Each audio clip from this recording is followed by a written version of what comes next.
So you've accepted a teaching job in the Middle East. First of all, congratulations. It's a huge step, and for me, it was one of the best decisions I've ever made. But before you start thinking about the tax-free salary, the year-round sunshine, and completely new lifestyle, there's something that I wish someone had told me before I accepted my first international teaching job. Moving overseas just isn't about getting on a plane. There's a whole process that starts months before you leave home. Paperwork, document attestation, visas, hidden costs, setting up your new life, and plenty of opportunities to make expensive mistakes. I certainly made my fair share, and that's exactly why I've created this channel. I've spent the last several years teaching internationally, first in Qatar, now in Dubai. And during that time, I've been through this process myself, and I've helped plenty of colleagues who are making the move for the first time. One thing I've noticed that everyone asks is the same questions. When do I start my visa process? What documents do I need? How much money should I bring? How long does it take to get my residency card? When can I open a bank account? How do phones work? Can I drive straight away? What catches people out in the first few weeks that you're there? The problem is that you rarely get one clear guide explaining the whole process from start to finish. Schools will send you information as they need it, but they don't always explain what comes next or how everything links together. So that's what this video is hopefully going to do. So whether you're moving to the UAE, Qatar, Saudi Arabia, Oman, Bahrain, or another country in the region, I'm going to try and take you through the journey in the order you're likely to experience it. Some details will vary depending on the country and your employer, and I'll try and point out those as we go, but overall the process is remarkably similar. This isn't legal advice or an official guide, it's the advice that I wish someone had given me before I packed my suitcase. And if it saves you a bit of money, a bit of stress, and it helps you avoid some of the mistakes that I made, then it's a job that's well done. So let's start at the point where your journey really begins, because it isn't that flight booking, it's sorting out your documents. Document attestation. If you've never worked overseas before, there's probably a good chance that you've never even heard of it. I certainly hadn't and didn't really understand the reason for it. So attestation is the process of proving that your documents are genuine, so they can be recognised by the country you're moving to. So without it, your work visa may be delayed or refused, and then the job offer rescinded.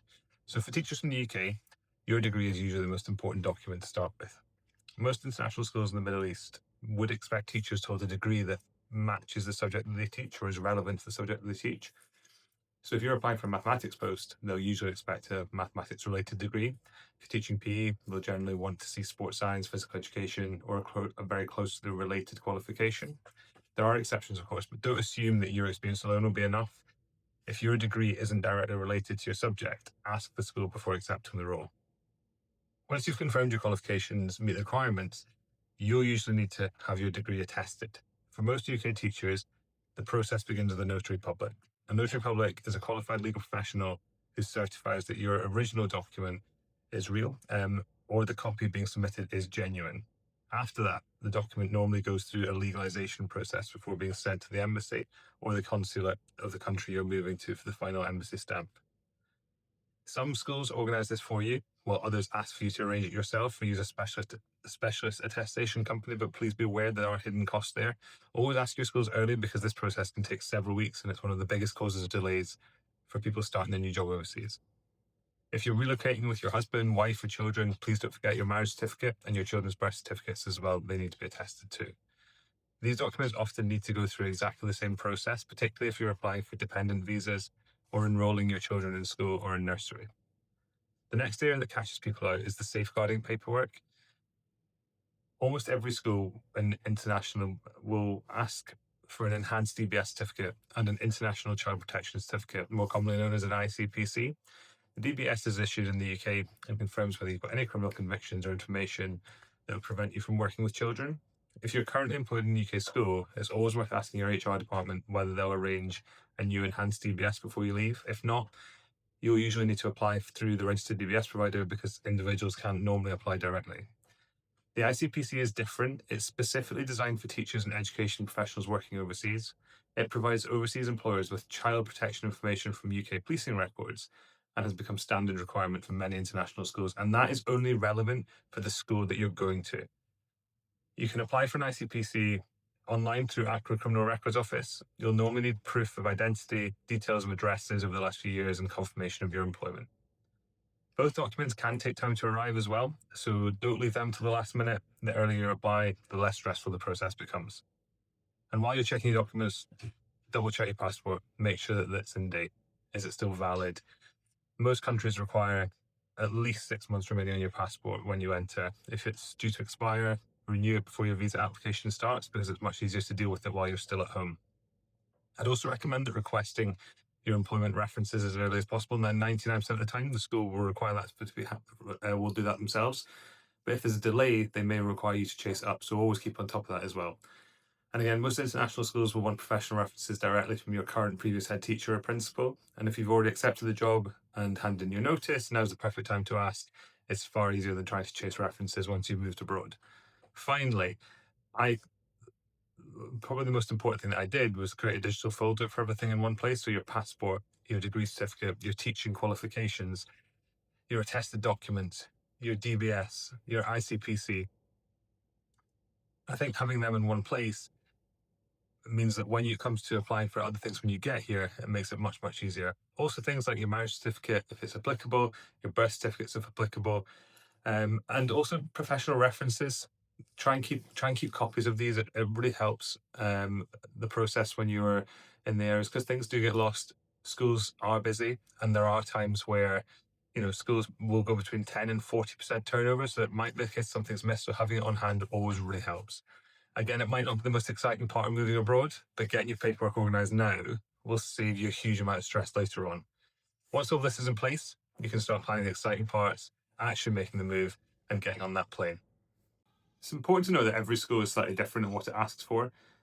The flights themselves, so some schools will book your flights for you and you'll have to go make your way to a specific airport. Other schools might use your local airport. They might give you a bit of flexibility about when you can fly, what airline you fly with.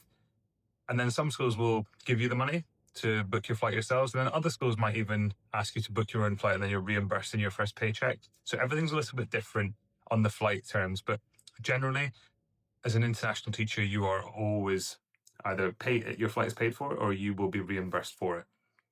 So you've made it now. You've landed in the Middle East, said goodbye to your family, and you survived that first flight. Suddenly it will all feel very real. You're always probably going to be arriving in August, so you're welcome to 40-degree temperatures. So whether you've arrived in Dubai or Doha or somewhere else in the region, the first week is probably going to be a bit of a blur. You're learning a new city, you're going to be meeting new colleagues, trying to remember everyone's names, and at the same time you're attempting to build that new life for yourself. The first thing I'd say is don't panic if everything doesn't happen immediately. One mistake I made was assuming that I'd arrive, I'd be able to open the bank account the very next day, hire the car, sort my phone contract, and then be completely settled within a few days. It genuinely doesn't work like that. Every school is a slightly different process as well. So some schools are incredibly well organized. They'll collect you from the airport, have your accommodation ready, take you through your medical appointment, guide you through every stage, and you'll be walked to and from every single thing that you need to do. Whereas other schools are much more hands-off. They'll expect you to do the basics and expect you to find your own way around. So neither approach is necessarily right or wrong, but it's always worth asking the school what support they'll provide for you when you arrive. One thing I noticed about Qatar and Dubai was the difference in how things were organized. So for me, when I moved to Qatar, my school had already arranged for my bank account to be open before the summer holidays. So when I arrived, it just means that I had to sign the paperwork. I would receive my salary in that bank without worrying about anything. But when I moved to Dubai, I had to organize the bank account myself once the Emirates ID had been issued. So neither system caused major problems, but it shows that employers do things differently. So don't assume that because your friend had one experience, yours will be exactly the same. So let's talk about your phone now. In the last lesson, I spoke about the SIM card and the issues that I had there. So here we go again. So as soon as you land, you'll probably receive or be offered a tourist SIM card. Please take it. Having that mobile data from day one, even though it doesn't last very long, makes life much, much easier. You'll need it for directions and messaging colleagues, ordering food if you get in late, and booking some transport. So just remember, it is a temporary number. Once you get your Emirates ID and that's been issued, you'll normally switch from the temporary SIM to the permanent UAE mobile number. Until then, think of it as a bridge that gets you through those first few weeks. Now let's talk about some money. One thing that surprises a lot of people is how quickly the little expenses add up. Taxi here, going for a coffee there, perhaps the first supermarket trip, setting up your apartment, getting all the nice little bits and pieces that you like from IKEA or Ace Hardware, kitchen equipment, bedding. All of these things are adding up, especially. And then when you can move on to even things like cleaning products, a few meals out because you're not really sure what to order or what supermarket to get to. But before you know it, you've spent hundreds of pounds, and that can be quite overwhelming after the first couple of weeks and realizing you've still got 2 or 3 weeks to your payday. And there's something I'd really encourage you to remember. Dirhams or reals are not monopoly money. When you first arrive, it's really easy to lose track because you're constantly converting prices in your head, or worse, you stop converting them altogether. 100 dirhams doesn't sound like much. Then you realize, actually, you've spent that amount 6 or 7 times in a single day. If you're using your UK bank card during those first few weeks, keep an eye on international transaction fees and cash withdrawal charges as well. Some banks add fees every time you use an overseas ATM or make a foreign currency purchase, so it's worth checking that before you travel. When I came to Dubai, I used my Revolut card because I had a UAE cash account within it, so it made it nice and easy to use. And speaking of cash, don't assume you'll be able to open that local bank account immediately, especially in Dubai. In most cases, you'll need your Emirates ID before you can fully open your account and receive your salary. And that means it's sensible to arrive with enough savings to comfortably cover your first month. I would say, trying to have that August salary is really, really important. But again, everyone's visa timeline is difficult, so it's always difficult to say in individual circumstances. The other question I asked a lot of the time is, can I hire a car as soon as I land? The answer is usually no, at least not in the long term. So most people will rely on taxis, so Careem or Uber for the first couple of weeks while their resident paperwork is completed. Once you've received your resident ID, converting a UK license in the UAE is normally straightforward, same as in Qatar as well. And after, you'll have far more options for hiring or buying a car. What I would also say on the car front is that if you have arrived and your visa is being processed, you should technically not be driving on your UK license. I was quite lucky because my wife arrived with me and she was able to drive for us when we were there. The thing that I would say is that if you're driving on your UK license, but your visa's been started, there could be some legal issues there. So please make sure you check in with your employer and with the car hire company before you actually take on that car hire contract. Finally, before we move on, and I think you need to download apps that you'll use almost every day. Careem and Noon. So Careem for taxes and food, Noon for everything else. Talabat as well, Amazon UAE. I think that is a massive bonus of living in the UAE is the fact you can get Amazon. Your banking app, once you've opened that up, your UAE pass when your residency is complete, as it gives you access to a range of government services. Google Maps and Waze for driving. Waze is one of the most amazing apps that you can use. And of course, WhatsApp, because there's so many things that happen on there in the Middle East. Like I said, your first week can feel overwhelming. There will be paperwork, there will be appointments, shopping trips, plenty of moments when you wonder if you've forgotten something, and that's completely normal. But within a few weeks, you'll know your way around, you'll have your documents in place, life will start to feel surprisingly ordinary. The next step is probably an important one after you've arrived. It's getting your residency sorted through your medical, your fingerprints, and your Emirates ID process. So that little section can take a little bit of time, and the organisation of that is always worth checking ahead of time with your school's HR department just to make sure that you know what's coming up. When it comes to getting your Emirates ID or your Qatar residence card or your Saudi residence or your Oman residence, normally what happens is when you go through that process, you will have to go through a medical check. So you will have to get a blood test and a chest x-ray. You'll do those things in the same day, and you're normally in and out of that process within about 15 minutes. Once that happens, you'll then receive another notification to say that everything's all clear, please proceed with biometrics, and that will be your eyes and your fingerprints. So you will then go back to the same place normally that you did the medical. That is the case in the UAE. In Qatar, it's slightly different. There's 2 different places for it. But once your fingerprints are done, within a week or 10 days, you will normally receive the physical residency card. Now, I'll speak on behalf of the UAE first, is that once I had done my fingerprints, within an hour, I had my digital residence card. So I was able to start using that. And I was able to do it inside the UAE Pass, which is the app that I spoke about just before. And very quickly after that, I received my physical card. In Qatar, my resident card was emailed to the school's, or was sent, to the school's HR department, and then they handed them out again within about 10 to 15 days after we'd done the fingerprints. Right, let's talk about your housing. It's probably one of the biggest financial shocks people get when they move overseas, because everyone assumes that if the school says they provide accommodation, they'll give you a housing allowance, then everything's sorted quite easily. It really isn't, and I need to make people aware of that, especially in the UAE. because there's two very different ways schools tend to do this. Some schools will provide you accommodation directly. They lease an apartment or a villa and they move you straight in. And that can be brilliant because there's very little stress in those first few weeks. Other schools give you a housing allowance. On paper, that sounds fantastic because you get to choose where you live. The downside is that you're responsible for finding somewhere, paying deposits, dealing with estate agents, and often finding quite a lot of money before you've even received your first salary. Every country works differently, but let's use the UAE because it's where I currently live. It is very different. One thing that catches almost everyone out is how rent is paid. Back in the UK, we used to pay monthly by a standing order or a direct debit. But in the UAE, that's not the case. As modern and as well equipped as the country is, many landlords want payment using post-dated checks. Sometimes they'll accept 12 checks, but that normally means that your annual rent will increase. Sometimes it's 6, sometimes 4, sometimes even just 1 or 2. And often if you can go down to 1 or 2, then your rent will reduce quite a bit. Generally speaking, the fewer checks you offer, the stronger your negotiating position is because the landlord receives that money sooner. So when you're looking at properties, don't just ask about the rent. Ask how many checks they'll accept. If you can't afford to pay it in 1, 2, or 4 checks, ask if they'll go to 12. It might make that big difference for you, and it might help you out as you move through your first couple of months. So let's look at a real example. So imagine you found your apartment or your villa and it costs 100,000 dirhams per year. You might think that's all you need, but again, it isn't. Here's what you could be paying before you've even unpacked in the house. So your annual rent is 100,000 dirhams. Your security deposit is normally around 5% of that.